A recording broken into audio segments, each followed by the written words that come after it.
ஆன்மீக மற்றும் ஜோதிட தகவலை பார்ப்போம். நேர்களே, இன்றைய ஆன்மீக கேள்வி நேற்று ஒருத்தர் யூடியூப்ல கமெண்ட் பண்ணியிருக்காரு. என்ன கேள்வினா, கால பைரவர் வழிபாடு செய்யும் முறை என்ன, எத்தகைய தீபம் ஏற்ற வேண்டும், என்ன மந்திரம் சொல்ல வேண்டும்னு கேட்டிருக்காரு. ஸோ முன்னிலே சொல்லப்போனால் எனக்கே மந்திரத்தை இந்த இதெல்லாம் எனக்கு தெரியாது. நான்லாம் வந்து பார்த்திங்கன்னா இந்த மந்திரங்கள் உபாசனைகள் செய்யும் ஜோதிடர் வர்க்கம் நான் கிடையாது. நான் வந்து நம்ம வந்து மேக்ஸு கணக்கு இதுலேயே நான் வந்து வந்ததுனால எனக்கு நிஜமாக அது தெரியாது. நான் வந்து தெரியாதுன்னு சொல்லிட்டு போயிடலாம், தெரிஞ்ச மாதிரி காமிச்சிக்காமல். ஸோ மற்ற விஷயங்களை எனக்கு தெரிஞ்ச பதில் சொல்கிறேன். தேய்பிறை அஷ்டமி அன்று பைரவரை வழிபடுவது சிறப்பு. காசியில் உள்ளனா வாரணாசியில் இருக்கக்கூடிய காசியில் உள்ள காலபைரவர் மிகவும் புகழ்பெற்றவர்.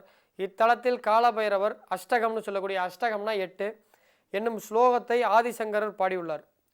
அஷ்டகம் என்னும் ஸ்லோகத்தை ஆதிசங்கரர் பாடியிருக்கிறார். பைரவர் என்பவர் மொத்தம் 64 சிவ வடிவங்களுள் ஒன்று. பைரவர்களில் 64 வகை உண்டு. திருவாடுதுறை ஆதீன நூலில் பைரவர் வழிபாடு தொடர்பான நிறைய நூல்கள் இருக்கிறது. பைரவர் சன்னதியில் நல்லெண்ணெய் தீபம் ஏற்ற வேண்டும். பைரவருக்கு வடை மாலை சாற்றும் வழக்கம் உண்டு. வட மாநிலத்தில் அப்படி தான் பண்ணுவாங்க.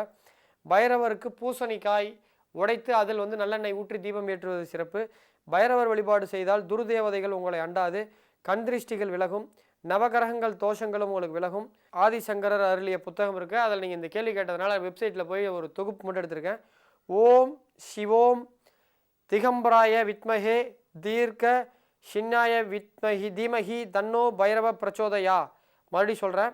ஸ்வோம் திகம்பராய வித்மஹே தீர்க்க ஷின்னாய தீமஹி தன்னோ பைரவ பிரச்சோதயா என்னும் மந்திரத்தை காயத்ரி மந்திரம், இதுதான் பைரவருடைய காயத்ரி மந்திரம்னு ஆதிசங்கரர் அருளி இருக்கிறார். ஆகம ருத்ர திரிஷி என சொல்லக்கூடிய வில்வ அர்ச்சனை அவருக்கு பண்ணலாம். ஸோ வந்து ஆதிசங்கரர் அருளிய பைரவருடைய புத்தக கடையில் கிடைக்கும். ஏன்னா இது நீங்கள் கேட்டிங்கன்னு தான் நானே இப்போ தான் அதை முறையாக வாயால் சொல்கிறேன். ஸோ இதை நீங்கள் வாங்கி பண்ணுங்கள், உங்களுக்கு நல்லது நடக்கும்.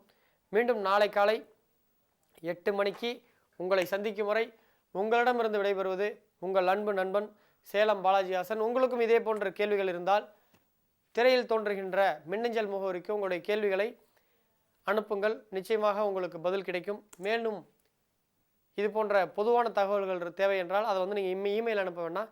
நீங்கள் வந்து யூடியூப்பில் கமெண்ட் பண்ணிங்கன்னா எனக்கு தெரிஞ்சதுன்னா அதை நான் வந்து ஒரு எழுத்தாக ஒரு ஸ்டேட்மெண்ட்டாக ரெடி பண்ணி தரேன். மீண்டும் நாளை காலை சந்திப்போம். வணக்கம்.